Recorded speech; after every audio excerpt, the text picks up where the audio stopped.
Hello दोस्तों, आप सभी का स्वागत है आपका अपना YouTube channel Raghav sir math पे। चलिए आज स्टार्ट करने वाले हैं नंबर सिस्टम में घातांक और करनी। जैसे यहाँ पे क्वेश्चन है कि 36 का क्यूब, इसमें घनमूल निकालना है। घनमूल कैसे निकालेंगे? देखिए,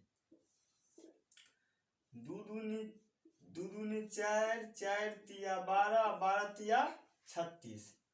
घनमूल में क्या करते हैं, अगर वर्गमूल रहता तो दो दो करके जोड़ा लगाते हैं। यहाँ पे घनमूल है तो तीन तीन करके जोड़ा लगाएंगे, क्योंकि यहाँ पे इसका तीन तीन करके जोड़ा तो है नहीं, दो दुईटा है, फिर दो दुईटा है। इसका वर्गमूल हो सकता है, घनमूल नहीं हो सकता है। इसका वर्गमूल क्या होगा, घनमूल क्या होगा? 3√36।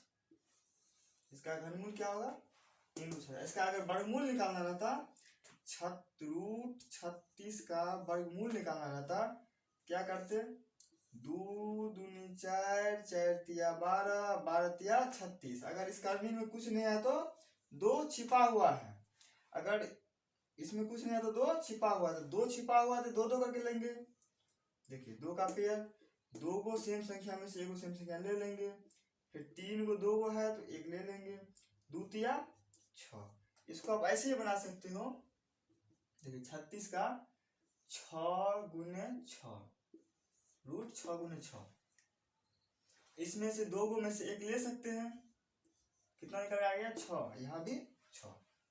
अगर हम इसको 27 का घनमूल निकालते हैं, 27 का घनमूल निकालते हैं, रूट 27 के क्यू का घनमूल निकालते हैं, तो 3 घनमूल 3 तिया 9 और 9 तिया 27।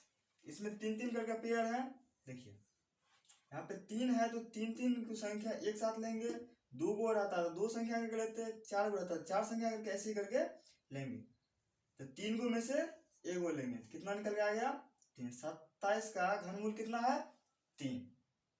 अगर इसका वर्गमूल निकालना रहता, वर्गमूल निकाल, देखिए 27 का अगर वर्गमूल निकालोगे तो 3 तिया 9, 9 तिया 27। ये दोनों का वर्गमूल मतलब यहाँ पे दो छिपा हुआ है। अगर वहां पे कुछ नहीं है तो दो छिपा हुआ है, तो दो दो करके लेंगे तो 3। फिर इसका जोड़ा है ये नहीं, यानी कि 27 का वर्गमूल नहीं निकलेगा, सिर्फ घनमूल निकलेगा। तो 27 का घनमूल क्या हो जाएगा? रूट 27 ही रहेगा। समझ गए? ये बात समझ गए आप लोग? चलिए, इसी तरह अगर हम पूछे आपसे पूर्ण वर्ग और पूर्ण घन। पूर्ण घन, जैसे कि यहाँ पे 16 का पूर्ण वर्ग कौन है?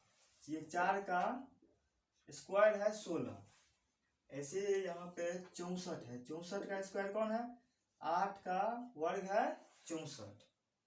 देखिए, 8 का स्क्वायर भी 64 है और 8 का घन भी 64 है। देखिए, 4 का क्यूब होता है 64, यानी कि 8 एक ऐसा संख्या है, 8 ये ऐसे करके बहुत ऐसा संख्या है जो कि वर्ग भी है, पूर्ण वर्ग भी है, पूर्ण घन भी है। मगर 16 जो है सो घन नहीं है, सिर्फ पूर्ण वर्ग संख्या है। ये बात समझ गया? देखिए कैसे निकालते हैं। देखिए, अगर यहाँ पे 16 है तो 16 को अगर हम पूर्ण जैसे ऐसे ही निकालते थे ना, 16 को 2 दूनी 4 दूनी 8 दूनी 16। देखिए, दो गो में से एगो निकला, फिर दो गो में से एगो निकला, 2 दूनी 4। ये 4 का स्क्वायर 16 है। इसी तरह अगर हम 64 में निकालते हैं तो 2 से लगाएंगे 32, 16, 2 से लगाएंगे 8, 2 से लगाएंगे तो 4, 2 से लगाएंगे 2। अगर इसको हम यहाँ पे ले लेते हैं, देखिए दो दो करके पेयर है कि नहीं है? दो गो करके है, दो दो फिर दो। इसका घन भी है तो तीन तीन करके भी पेयर होगा। देखिए, ये तीनों के लीजिए तो 3 है 1, फिर यहाँ से 3 को संख्या यहाँ से लीजिए, 3 को संख्या यहाँ से लीजिए। इसका यानी कि पूर्ण वर्ग भी है और पूर्ण घन भी है, यानी कि 8 का वर्ग भी है 64 और 4 का क्यूब भी है 64। समझ गए ये बात? चलिए आगे देखते हैं।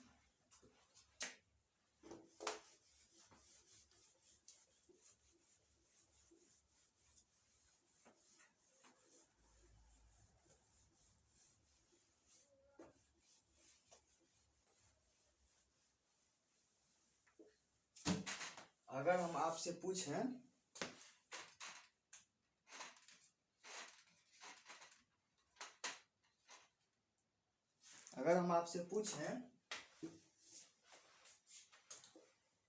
कि 420 ये पूर्ण संख्या है कि नहीं है, ये पूर्ण वर्ग संख्या है कि नहीं है, तो आप कहोगे जिसके अंत में सिंगल जीरो होगा वो पूर्ण वर्ग संख्या हो ही नहीं सकता है। देखिए इसमें कौन कौन नहीं होगा, देखिए जैसे कि 2, 3, 7, 8 और या सिंगल जीरो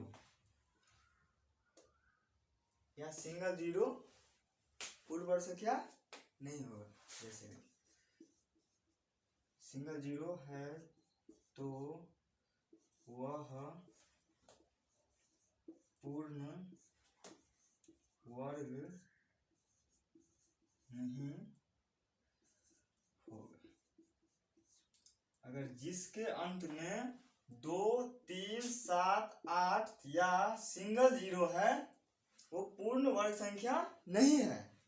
इसका मतलब ये नहीं है कि जिसके अंत में डबल जीरो है वो पूर्ण संख्या है, इसका मतलब ये नहीं। देखिए अगर आपसे पूछे 4, 3, 4, 3, 3, अगर इसमें आपसे पूछें कि ये पूर्ण वर्ग संख्या है तो कहोगे नहीं सर। क्यों नहीं है?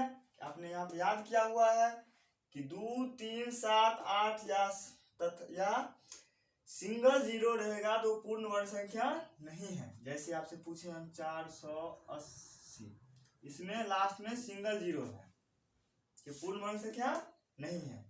अगर आपसे पूछे 4, 6, 5, 6, 7, 6, 8 ये पूर्ण वर्ग संख्या है, आप कहोगे सर नहीं। क्यों नहीं है? क्योंकि इसके लास्ट में 8 है। यहाँ पे आप याद किए हैं 2, 3, 7, 8 या सिंगल जीरो हो तो पूर्ण वर्ग संख्या वो संख्या नहीं होगा। इसका मतलब ये नहीं होगा कि जिसके अंत में डबल जीरो होगा वो पूर्ण संख्या होगा। समझते हैं? जैसे कि देखिए जैसे यहाँ पे है 100, जैसे यहाँ पे है 100, 100 किसका वर्ग है? 10 का स्क्वायर है 100। अगर यहाँ पे 200 रहता ये तो सही है, ये पूर्ण डबल जीरो है तो ये सही है। अगर इसका मतलब ये नहीं है कि जिसके में 2 जीरो रहेगा वो पूर्ण वर्ग संख्या होगा। 200 पूर्ण वर्ग संख्या नहीं है, 300 लेंगे तो 300 भी नहीं है। फिर 400 है, 4 20 का स्क्वायर 400 होता है। समझ गए? चलिए इतना बात समझ गए। चलिए फिर मिलते हैं अगले वीडियो में, तब तक के लिए बाय बाय, जय हिंद।